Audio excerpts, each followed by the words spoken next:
الحقوا هاتوا اعملوه من السوق قبل ما يخلص ونشتريه جاهز من المحلات غالي. انا اخر واحدة اخلي الزيتون تفاح 10 ايام وبنفتح عليه. يلا بينا نشوف هنعمله مع بعض ازاي. هنبدأ بالصلاة على النبي. اللهم صل وسلم وبارك على سيدنا محمد وعلى آله وأصحابه أجمعين. متابعة وشير ولايك للقناة عشان يوصل لكم كل جديد. هتجيبي زيتون تفاح الكمية اللي انت محتاجاها. انا هقولكوا على مقادير 2 كيلو. انا هنا مزودة. انا هقولكوا على مقادير ال2 كيلو، وانت لو حابة تزودي هتضعفي المقادير او لو هتنقصي هتنصصي المقادير. وهو اصلا الزيتون مش بالمقادير، يعني هي كده ماشية كده بالبركة. 2 كيلو زيتون تفاح وبنشقه بالسكينة من الجنب بالشكل ده. هنخلص الكمية اللي معانا كلها بنفس الطريقة، وبعدين ما بيتنقعش زيتون التفاح بنفتحه بالشكل ده وبنجهزه على طول. بس في حاجة عايزة اقولكوا عليها. الزيتون لو انت حابة 10 ايام وتفتحي عليه وتاكلي منه هتفتحيه بالشكل ده.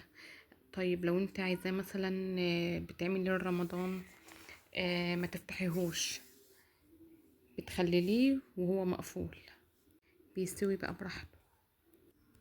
هنضيف كوباية من الجزر مبشور وكوباية من الشطة سبايسي. انت حابة تخليها حارة تمام، او ممكن تضيفي عليها من الفلفل الاحمر بيديله لون. مش عاوزاها حارة هتخليها كلها فلفل احمر اللي هو الفلفل الرومي.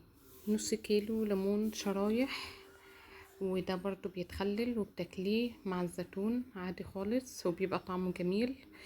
وممكن تزودي عن النص كيلو بيبقى طعمه تحفة. وهضيف عليها نص كيلو شطة خضراء بخللها مع الزيتون.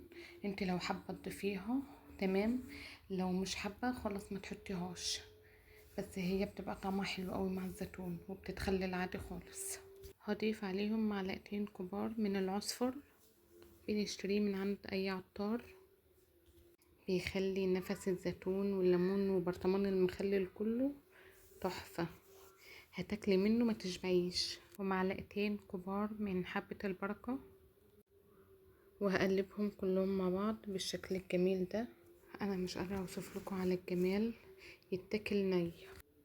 هجيب برطمان معقمينه كويس جدا ومنشفينه من اي ميه، وهبدأ ان انا اعبي الزيتون فيه. طبعا يا حبايبي لو وصلتوا معايا لحد هنا ما تنسوش تصلوا على الرسول. اللهم صل وسلم وبارك على سيدنا محمد وعلى آله وأصحابه أجمعين. وما تنسوش تعملوا متابعة وشير ولايك للقناة عشان يوصل لكم كل جديد. كده عبيناه في البرطمان. هضيف عليه كوباية من عصير الليمون خام، وهشيل قشر الليمون على جنب. هضيف عليه معلقة من الخل. المية هتجيبي مية وهتغليها، ولما تبرد هتضيفي عليها ملح وهتدوقيها. الحدوقية بتاعتها تبقى زايدة سنة عن المظبوط. لو انت حابة يكون دلع هتقللي في الملح في المية. عايزة مظبوط هتخلي حدوق المية مظبوط. عايزة حدق سنة هتخلي حدق المية زايد شوية.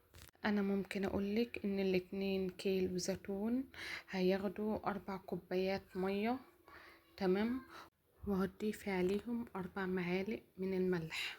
بس ممكن تيجي تدوقيه تلاقيه مش حادق موت، وممكن انا اجي اعمله ال4 كوبايات مية وعليهم 4 معالق ملح الاقيه دلع. ده بيختلف من نوع الملح، فالاحسن انك تحطي الملح على المية وتدوقي وتظبطي الحدق زي ما انت عايزه. ده قشر الزيتون اللي احنا خدنا المية بتاعته كنت شايلاه على جنب، وهحطه على وش الزيتون، هغطي بيه الزيتون كده من على الوش، وهضيف على الوش معلقتين كبار من الزيت. وهجيب كيس بلاستيك كده يكون نضيف، كيس تلاجة، واطبقه كويس واغطي بالبرطمان واقفل الغطا، وبألف هنا. ما تنسوش تصلوا على النبي. اللهم صل وسلم وبارك على سيدنا محمد وعلى آله وأصحابه أجمعين. متابعة وشير ولايك للقناة عشان يوصل لكم كل جديد.